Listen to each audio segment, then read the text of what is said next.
자, 이번에는 76쪽이다. 76쪽의 생태계 평형에 대한 얘기인데, 오늘은 일단 A까지만 얘기를 해보도록 하자. 자, 간단해. 여기도 역시 상식적으로 알고 있는 그 내용에 대한 얘기 똑같아요. 자, 여기 지금 생태계에서 먹이 관계 해가지고 나와 있지 않니? 자, 생태계를 구성하는 생물들은 먹이 관계로 연결이 되어 있는데, 먹이 사슬. 자, 먼저 생산자. 우리 생산자 같은 경우에는 뭐예요? 뭐 나무나 풀이나 이런 광합성 하는 애들 얘기를 하는 거죠. 양분을 스스로 만들어낸 애들이야. 그리고 소비자로 넘어가죠. 근데 소비자가 1차, 2차, 3차, 뭐 최종 소비자 이런 식으로 가고 있어요. 자, 이렇게 소비자와 생산자 사이에 사슬 모양으로 나타낸 거를 먹이사슬이라고 얘기를 해. 자, 이 먹이사슬이라고 얘기를 하게 되고요. 이런 것들이 얽히고 설킨 걸 먹이그물이라고 얘기를 하죠. 자, 먹이사슬, 먹이그물 형태. 이런 식으로 지금 보시게 되면은, 한 줄로 쭉 가는 건 먹이사슬이라고 얘기를 하고요. 이게 얽히고 설키고 하는 것들이 먹이그물에 대한 얘기예요. 자, 여기서 중요한 건 바로 요놈입니다. 자, 생태계에서 에너지 흐름이라고 되어 있는데, 생태계에 필요한 양분은 당연히 누가 만들겠냐? 생산자에 의해서 생산되는 거예요. 양분은 생산자가 생산해요. 자, 그런데 이 생산자를 뜯어먹는 1차 소비자가 있겠죠. 자, 1차 소비자로 양분이 넘어갔죠. 그 다음 그 1차 소비자를 또 잡아먹는 2차 소비자 있겠죠. 그럼 2차 소비자로 또 양분이 넘어가게 되는 거예요. 자, 양분이 생산자에서 시작이 돼가지고 점차적으로 상위 영양 단계로 이동한다라는 그런 얘기가 된다. 이게 에너지 흐름에 대한 얘기예요. 자, 옆에 잠깐 볼게요. 빛 에너지에서 광합성을 통한 화학 에너지로 바뀌어요. 화학 에너지로 바뀌어요. 자, 이 화학 에너지는요, 유기물 속에 들어있어요. 우리 유기물 같은 경우에는, 탄수화물, 지방, 단백질, 에너지원 되는 거 걔네들 유기물이에요. 오케이? 자, 우리가 고기를 먹는 건 단백질 섭취하는 거죠? 뭐 비계 같은 건 지방, 기름 성분은 지방 얘기하는 거고 뭐 이런 식으로 쌀 먹는 거는 탄수화물 먹는 거고 이런 식으로 이런 거 유기물이야. 자, 이런 유기물의 형태로 넘어가게 되는 거야. 그게 화학 에너지가 저장되어 있는 개념이야. 자, 먹이사슬을 통해서 상위 영양 단계로 이동을 하게 되는 거예요. 먹이사슬을 통해서. 자, 그런데 상위 영양 단계로 넘어갔어. 그러면 그 영양 단계에 있는 생물은 생명 활동하는데 양분을 소모하겠죠. 에너지를 쓰겠죠. 그래서 에너지를 쓰고 났는데 잘 살아가고 있으면서 에너지 쓰고 있다가 다른 놈이 와서 나를 또 잡아먹네. 그럼 내가 에너지 쓰고 남은 걸 가지고 다른 놈이 갖고 가는 거죠. 다음 단계로. 자, 그래서 다음 단계로 일부 에너지가 전달되어 가는 거예요. 자, 생물의 사체나 배설물 속의 에너지는 분해자에 의해서 열 에너지로 방출이 되는 거고요. 자, 다시 이쪽으로 올게요. 지금 요거에 대한 설명을 할 거예요. 자, 하위 영양 단계의 생물이 가진 에너지 일부는 세포호흡을 통해 생명활동을 하는데 쓰이거나, 여기야, 생명활동을 하는데 쓰이거나 열에너지로 방출이 돼요. 자, 에너지의 일부가 이렇게 방출돼요. 그럼 그 방출되고 난 나머지만 상위 단계로 전달되게 되는 거야.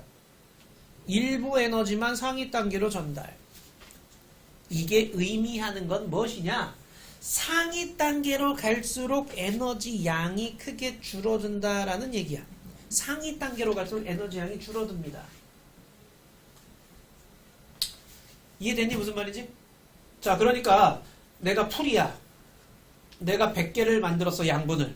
근데 초식동물 그 100개 중에서 뭐 한 30개는 내가 세포호흡하는데 자라는데 쓴 거야. 그럼 나머지 70개를 1차에가 잡아먹는 거죠. 그럼 1차에는 70개 중에서 또 자기들 자라고 활동하는데 쓰겠죠. 뭐 한 20개 썼어.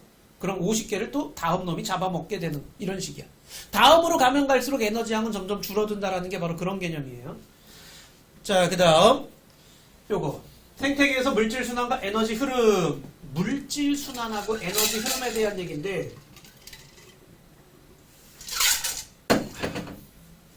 요 그림 잘 봐. 이게 파란색은 물질 순환이에요. 그리고 빨간색은 에너지 이동이에요.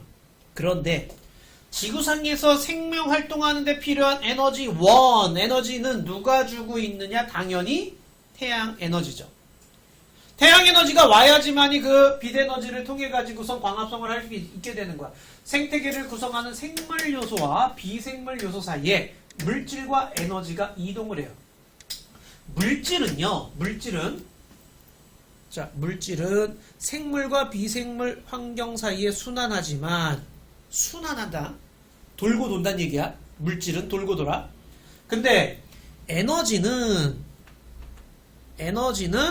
한 방향으로 흐르다가 생태계 밖으로 빠져나간다. 오케이? 에너지는요, 돌고 도는 개념이 아니라 빠져나가는 개념이야. 근데 에너지는 빠져나가도 돼. 왜? 태양이 또 공급해 주잖아. 태양으로부터 빛 에너지는 계속적으로 공급이 되어지는 거예요. 자, 그래서 빨간색 먼저 볼게요. 태양으로부터 빛 에너지 왔어요. 생산자는 거기서 뭘 만들었어? 화학 에너지를 만들죠.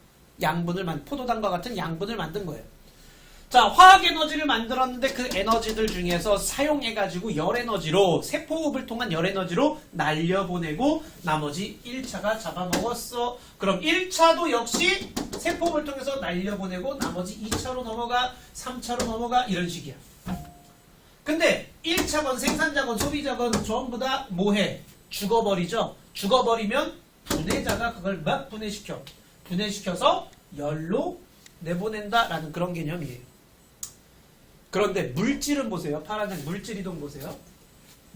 자, 비생물적 환경, 공기물, 토양 등등으로 인해 가지고서 이산화탄소, 그 다음 물, 이런 것들이 들어온 거죠.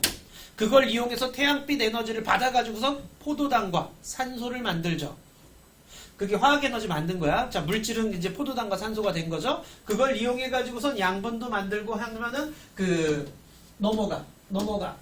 그리고 분해되면 이것이 다시 토양으로 돌아오고 이런 식이 되는 거야. 물질은 돌고 돈다라는 그런 개념이 되는 거야. 자, 다음 또 중요한 건 요 놈이에요. 생태 피라미드. 자, 이 생태 피라미드 같은 경우에는요. 자, 생태 피라미드 어렸을 때 배웠죠? 제일 밑바닥에 누가 있어? 생산자 있죠? 그 위에 1차 소비자, 2차 소비자, 이런 식이죠. 그런데 신기한 건 뭐예요? 생산자보단 1차 소비자가 적어지죠. 1차 소비자는 2차 소비자가 더 적어지죠. 이런 식이야. 위로 올라갈수록, 윗단계로 가면 갈수록 양이 점점 줄어들어요. 그죠? 자, 그게 이제 생태 피라미드라는 거야.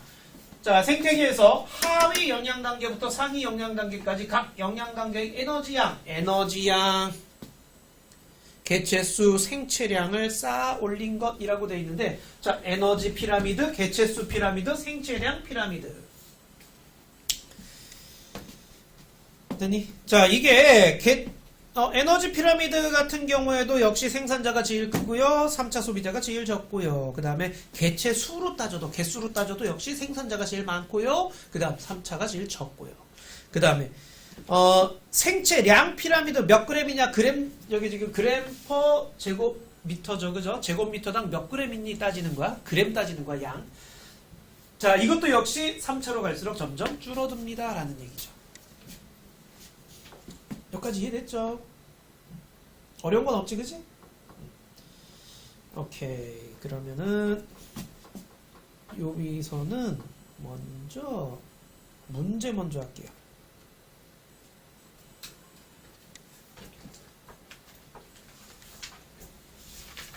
어디를 가시느냐? 80쪽이에요. 80쪽이에요.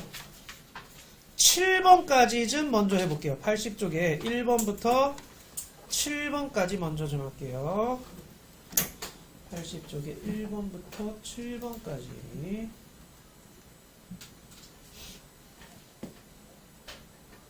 내용은 쉬운데 문제는 조금 어려울 수 있어. 앞에 책 보고 하고 모르겠는 건 그냥 별표 쳐놓으세요.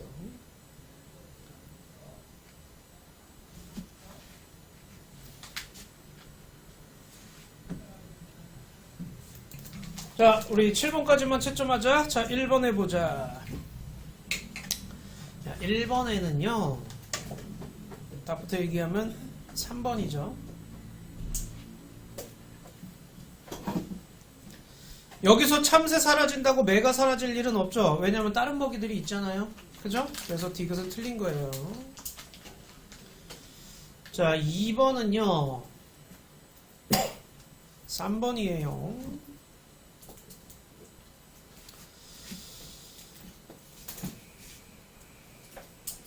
디귿은 왜 틀렸니? 분해자가 없어요. 지금 여기는 생산자하고 소비자만 있죠. 멸치는요 1차 소비자이면서 2차 소비자다. 멸치는요 식물 플랑크톤 먹을 땐 1차예요. 근데 동물 플랑크톤 먹을 때는 2차 소비자가 되는 거예요. 자, 그 다음에 3번에는요 2번이에요. 뱀은 2차를 먹고 사는 거죠. 이게 1차, 이게 2차, 이게 3차 이렇게 되는 거죠. 이건 생산자니까. 오케이? 자, 그 다음에 니은은 맞고요. 벼에서 매로 갈 수, 이건 뭐 말도 안 되죠. 개체수는 줄어들어야 되죠. 자, 그 다음 4번은요. 4번은 3번이에요. 자, 각 영양 단계의 에너지 양은 당연히 어느 쪽이 많아야 되느냐? A가 많아야 되죠. C가 더 적어요. A에서 B로 가고 B에서 C로 갈수록 에너지 양은 감소하는 거야. 자, 그 다음 5번은요. 2번이죠.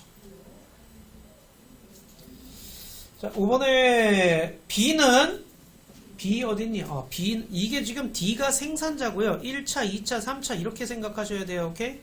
그래서 B는 2차 소비자예요. 생체량은요. C가 더 많죠. A가 제일 적은 거예요. 자, 그래서 니은만 맞아요. 자, 6번은요. 하위 영양 단계에서 상위 단계로 갈수록 줄어드는 까닭은 무엇입니까? 자, 왜 줄어드니? 에너지 양이 줄어드는 까닭. 하위에서 그 에너지의 일부가 생명 활동에 쓰이는 거죠. 에너지의 일부가 생명 활동하는 데 쓰이거나 열 에너지 방출하는 데 쓰이고 있죠. 자, 그래서 일부만 상위 단계로 전달되기 때문이라고 얘기를 해주는 거예요.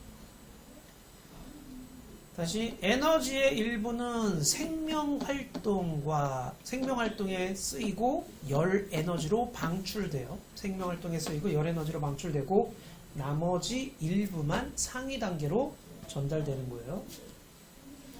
나머지 일부만 상위 단계로 전달되기 때문에 됐니? 그 다음 7번은요. 누가 생산자겠니 이거? C가 생산자죠. 1차는 D겠죠. 2차는 A겠죠. 3차는 B겠죠. 뭐 이건 할 수 있죠? 자, 그래서 1번이 정답이 돼요. 자, A가 가진 에너지의 일부는 유기물의 형태로 분해자에게 전달됩니다. 그쵸? 자, 뭐 A던 B던 C던 D던 시체나 배설물에 포함된 에너지는요 분해자로 전달되는 거예요. 그 다음에 니은의 최종 소비자는 B죠. B. 자, 에너지는 C, D, A, B 순으로 가야 되는 거고요. 그래서 1번만 정답이 되는 거야. 됐나 여기까지? 오케이.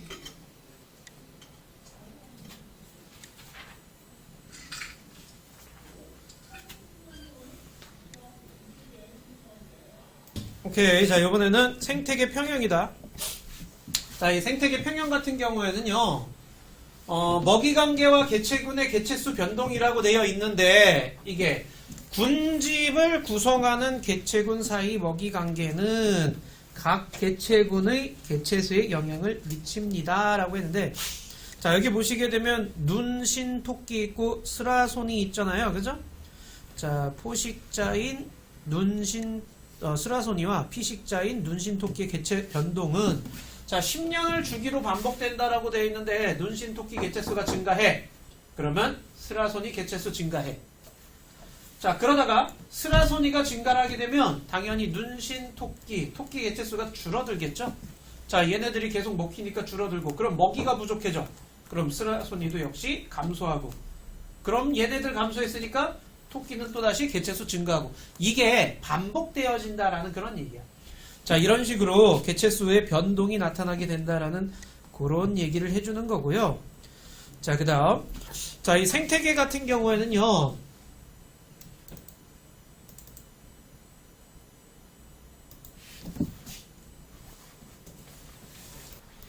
자 생태계 같은 경우에는요 요렇게 단순한 먹이 그물이 단순한 생태계가 있고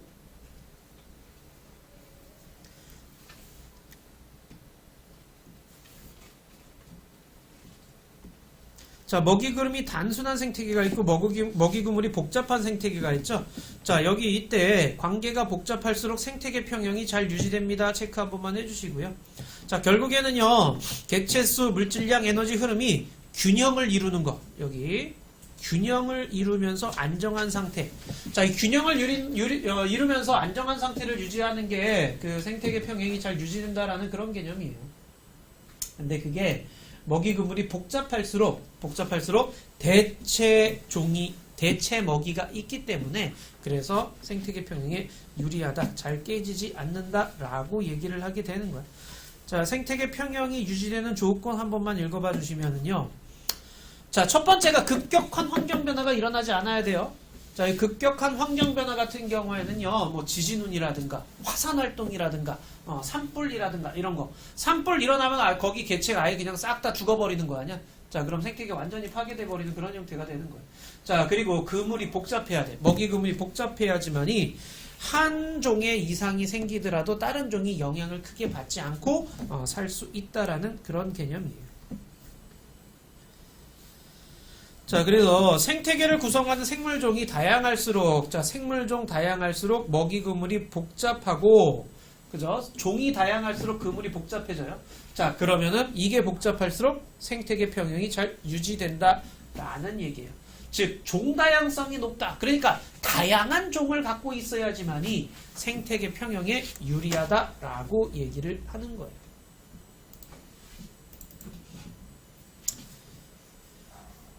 자, 그러면은 개념 쏙쏙을 한번 해보도록 하자.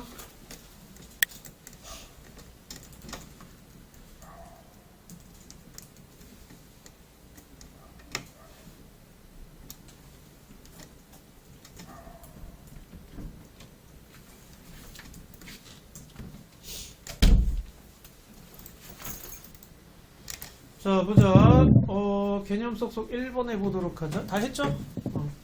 자, 1번에 보시게 되면은 O, X, X, OX 틀린 거 없니?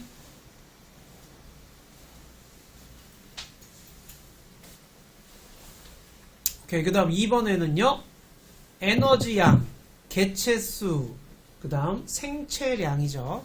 아까 앞에서 그 피라미드에 있는 거 그대로 써주시면 돼요. 자, 다음. 자, 그 다음에 이제 생태계 평형 회복 과정에 대한 얘기를 할 건데요. 여기 별표 꼭 좀 쳐주세요. 자, 생태계 평형이 회복되는 과정인데요. 뭐 말로 하면 쉬워. 자, 보시면 알겠지만은, 자, 이게 어떤 원인에 의해서 1차 소비자 개체수가 일시적으로 증가했을 때, 자, 지금 이게 생태계 평형을 유지하고 있는 상태야. 피라미드 형태를 가지고 있으니까. 자, 그러다가 어떤 이유인지 모르겠는데 일시적으로 1차 소비자가 확 증가를 하네. 자, 얘가 증가를 했다라는 거는 생산자 입장에서는 나를 잡아먹을 놈이 많아졌다는 얘기죠. 그러니까 생산자는 줄어들 수밖에 없어요. 이거 감소해요. 근데 2차 소비자 입장에서는 뭐야? 먹이가 많아지는 거지. 자, 그러니까 2차 소비자는 배부르게 등 따시게 먹으니까 이렇게 증가하는 거예요. 자, 다음 단계. 2차 소비자가 증가했고 생산자는 감소했으니 1차 입장에서는 먹인 줄어들고 날 먹을 놈들은 늘어나는 거야. 그러니까 1차가 감소를 했어. 1차가 감소하니까 이제 다시 어떻게 돼? 생산자 입장에서는 잡아먹는 애가 없으니까 생산자는 다시 증가하는 거죠. 그리고 2차 입장에서는 1차가 줄었으니 감소해야 된다라는 그런 얘기야. 그래서 다시 이렇게 생태계 평형이 복원됩니다 라는 얘기예요.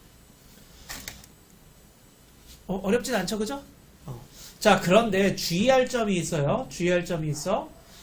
원래 있었던 생태계 평형 상태하고 회복됐을 때의 생태계 평형 상태는요, 뭐 개체수라든가 이런 게 같다 다르다? 개체수가 원래 개체수로 돌아갔다 그런 개념이 아니에요. 오케이? 비율이 많고 그 다음 줄어든다라는 그런 개념으로 비율이 이렇게 다시 복원됐다라는 얘기지, 개체수가 원래랑 똑같아졌어요 그런 얘기가 아니라는 얘기야. 오케이? 그거 주의하시면 돼요. 자, 그래서 환경 변화와 생태계 해가지고 나와 있게 되는데, 자, 안정된 생태계는 환경 변화가 일어나 일시적으로 생물 종류와 개체수가 변하더라도 다시 평형을 회복하지만, 자, 안정된 생태계는요, 회복 탄력성이 좋아요. 다시 회복될 수 있다라는 얘기야. 근데 너무 과도하게, 즉 생태계의 환경 변화를 너무 과도하게 바꿔버리게 되면 이 생태계 평형이 깨져버리게 돼.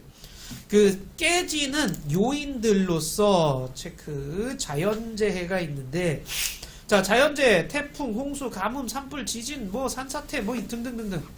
서식지가 파괴돼 버리고 개체수가 감소돼 버리는 이런 현상에서 생태계 평형이 깨지게 되는 거, 이게 자연재해고요. 자, 우리가 주의해서 봐야 될 건 이거야. 인간 활동이죠. 자, 결국에는 인구 증가하고요, 도시화로 인해서 개발이 일어나게 돼. 자, 도시화에 의해 가지고서는요, 개발이 일어나게 되면은요, 결국에는 사람이 살기 위해서 도시를 건설한다는 얘기는 숲을 훼손하고 생물 서식지를 파괴한다는 뜻이 되는 거죠. 생물 서식지 파괴가 되고요, 그 다음 단편화, 단순화시키는 거야. 자, 이런 식으로 되고요. 그 다음 이런 도심이 형성됨으로 인해서 무질서하게 생긴 건물 때문에 공기순환이 되지 못해 오염물질이 쌓이고 기온이 높아지는 열섬 현상도 일어나고, 자, 이런 것들도 역시 생태계 파괴에 영향을 미치게 되고요.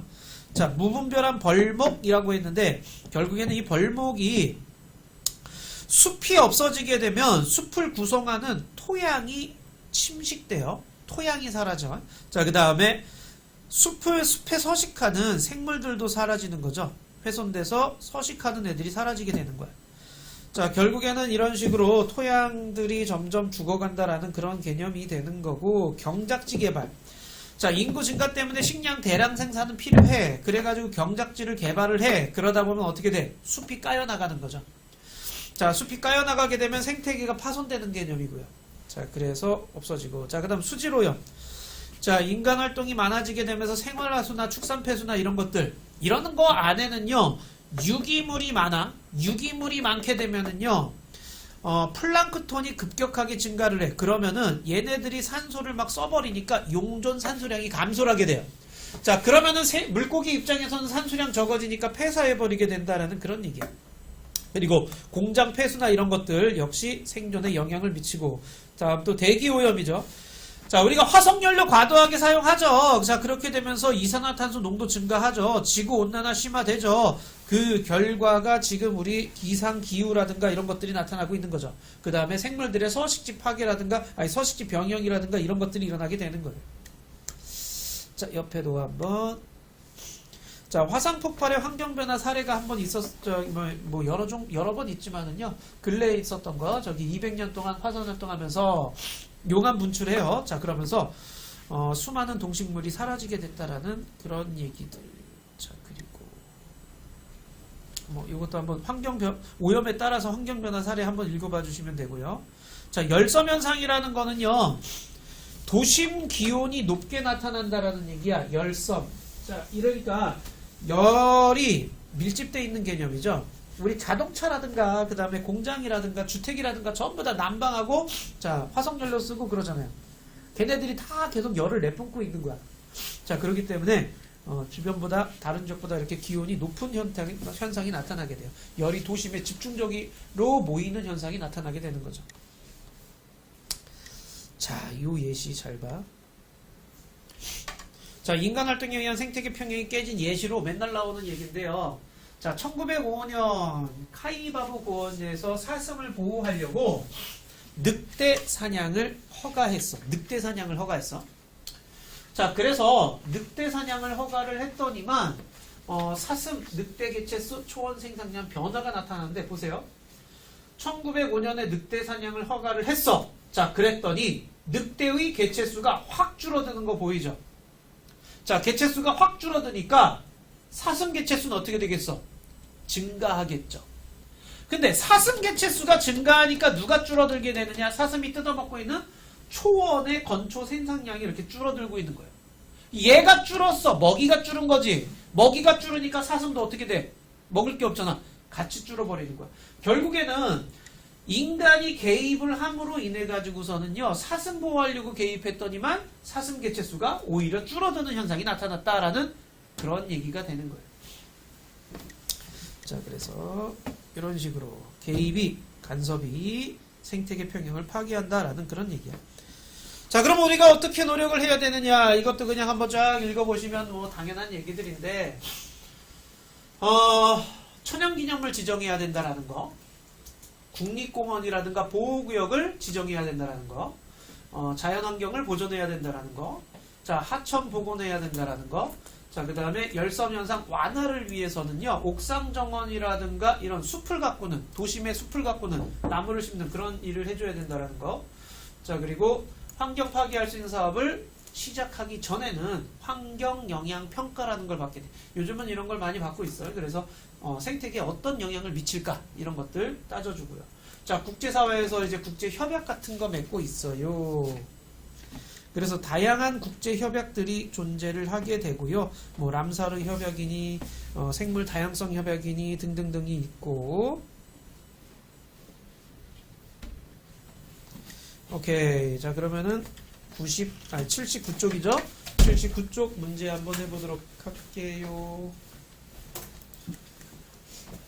79쪽 해보자.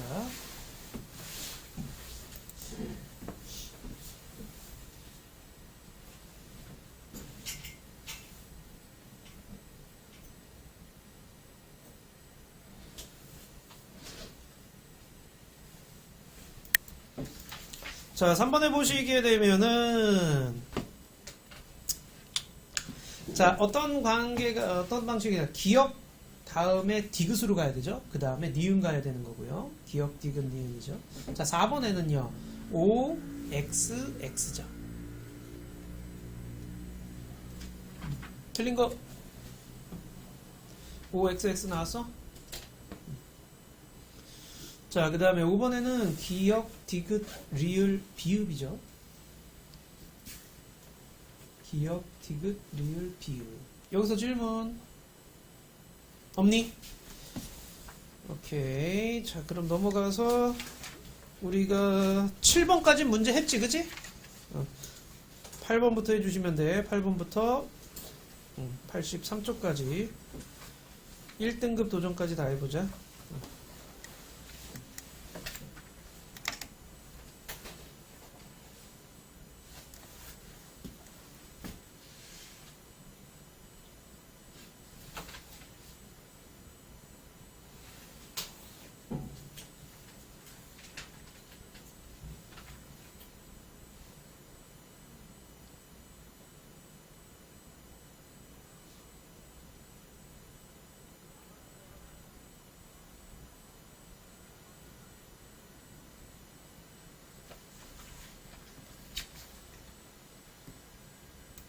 오케이. 자, 8번에 4번이죠, 4번.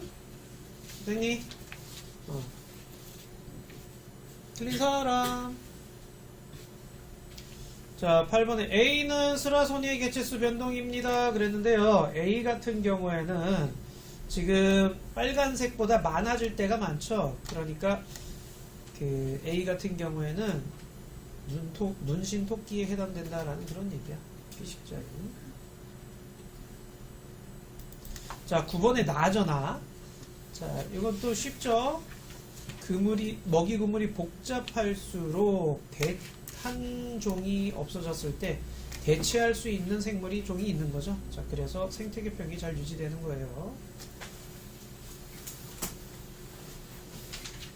자, 10번에는 4번이죠. 생물 다양성이 높을수록 생태계 평형이 잘 되는 거죠. 자, 그래서 4번이고요. 자, 11번에는 5번이죠. 오케이. 자, 11번에 5번이고요. 자, 12번에는 2번이죠. 자, 옥상정원은 열섬 현상을 완화시키는 거죠. 자, 그래서 12번에 2번이고. 자, 13번에는 5번이죠. 자, 그래서 옳은 것 그러면 5번에 해당되고요. 자, 14번에 1번이에요. 자, 여기 지금 얘들아 생태 통로라는 게 뭐냐? 우리 산이 이렇게 있었는데 도로를 만들어서 이 산을 깎아. 그래가지고 산이 이렇게 깎였어. 자, 그러면은 원래 이만큼 있었을 때는요. 그 동물들 입장에서는 서식지가 이렇게 넓었었을 때야. 그런데 이게 깎임으로 인해서 서식지가 이렇게 좁아지게 되는 현상이 나타나게 돼요. 자, 서식지가 좁아지게 되면은요, 그만큼 그 종들이 수축될 수밖에 없어. 잡아먹히고 그러는 것들이 훨씬 더 심해지니까. 자, 그래서 여기다 뭘 하느냐? 이렇게 생태 통로를 만들어주는 거예요. 자, 너희들 고속도로 타고 가다 보면 여기는 뭐 동물이 지나가는 길입니다. 이런 거 써 있는 거 있잖아요. 자, 이렇게 해놓음으로 인해서 동물 입장에서는 서식지가 이렇게 넓어지는 효과를 갖고 오게 되는 거예요. 자, 그래서 서식지 분리를 완화하기 위해서는 생태 통로를 만들어야 돼. 자, 그 다음 15번에는 4번이에요. 자, 기업과 같은 경우는 안 돼요. 저기 콘크리트 제방 쌓고 물길을 직선화 하잖아요. 자, 이렇게 만든 인공 하천 같은 경우에는요, 물살이 빨라지게 되고, 그 다음에 그 물살이 빨라지니까 물고기가 살 수가 없는 형태가 되는 거고, 그래서 생물 사는데 불편한 형태가 돼요. 예전에 청계천 처음 만들었을 때 이런 형태로 했었다가 실패했었어. 그래서 지금은 어떻게 되고 있어? 여러 가지 돌들 놓고 풀들 놓고 그 다음에 직선이 아니라 이렇게 왔다 갔다 완화되게끔 해놨잖아요. 자, 이런 식으로 해가지고 최대한 자연 형태로 만들어준단 말이야. 그래야지 생물들이 서식할 수 있는 형태가 되는 거예요. 뭐 여기 중간청만 보더라도 굉장히 물고기 많고 새들도 많고 그러잖아요. 자, 그 다음 1번 해보자. 자, 1번에는 2번이에요. 됐니? 자, 1번에 2번. 자, 기억에 동물 플랑크톤은 빛 에너지를 화학 에너지로, 야, 이게 빛 에너지 화학 에너지로 바꿨다는 거는 광합성 한다는 얘기야. 그 식물 플랑크톤에 대한 얘기야. 동물 플랑크톤은 식물 플랑크톤을 잡아먹어요. 자, 그 다음에 디귿에 보시게 되면은 급격한 환경 변화로 오징어가 사라지면, 자, 오징어 사라지면 두 종 이상의 생물이 사라진다 그랬는데, 얘 사라지게 되면은 참치 사라져 안 사라져? 오징어 사라졌다고 참치 사라져 안 사라져? 안 사라지죠. 왜냐면 참치 입장에서 멸치나 고등어 먹으면 되니까. 상어도 안 사라지죠. 오케이? 자, 이런 거. 그래서 니은이 정답이고요. 자, 2번은요. 자, 2번에는 3번입니다. 자, 2번에 3번이에요. 자, 나에서 뱀이 사라졌다. 자, 나에서 뱀이 사라졌다. 그러면 토끼 개체수가 일시적으로 감소한다. 토끼 입장에서는 천적이 사라지는 거니까 일시적으로 증가하겠죠. 자, 그래서 나는 틀린 거야. 자, 3번에는 야, 3번에 몇 번 나왔니? 3번에 3번 나왔니? 3번 안 나온 사람 손. 나왔어 안 나왔어? 자, 3번 보자. 벼와 생물 A, B, C가 있어요. 자, 벼 개체수 증가. 야, 벼 개체수가 증가를 했더니 A, B, C 다 증가를 했대요. 근데 A 개체수가 증가를 했어. 그랬더니 A 개체수 증가했더니 벼가 증가를 해. 그럼 A 개체수는 벼를 직접 먹는 애가 아니라는 얘기죠. 무슨 말인지 알겠죠? A는 벼를 직접 먹는 애가 아니야.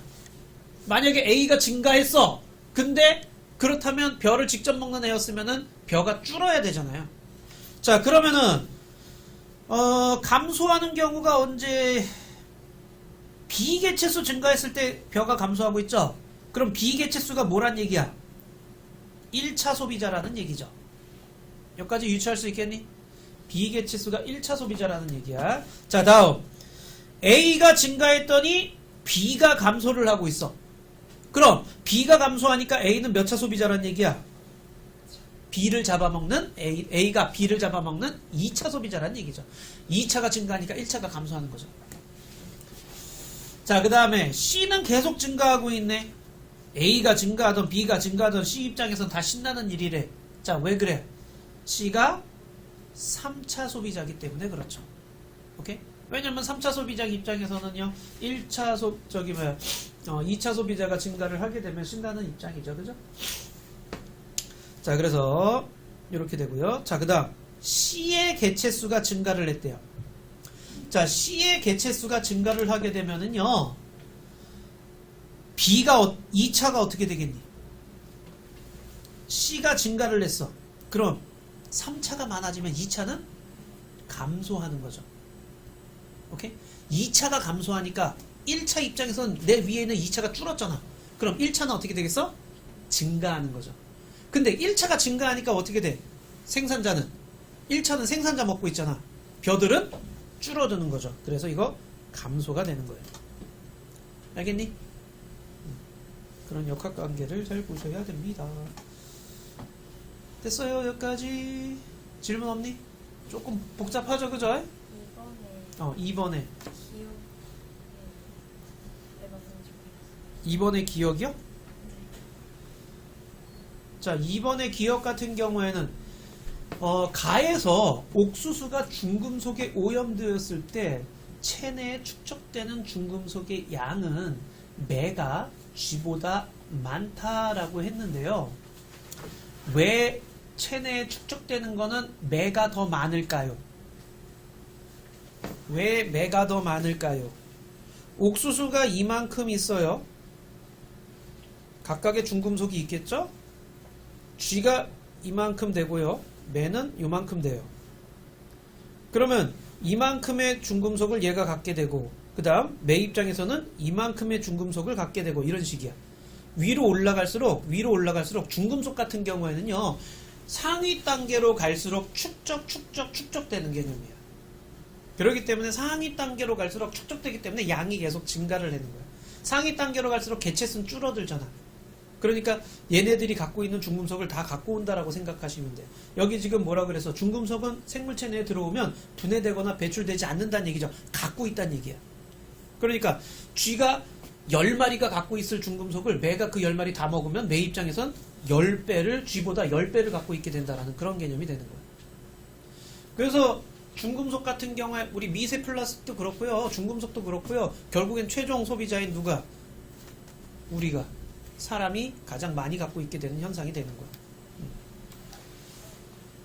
자, 다음 4번 가보자. 자, 4번에 몇 번 나왔을까요? 5번 나왔니? 요거 질문인 사람. 질문 손? 4번 손? 없니? 오케이.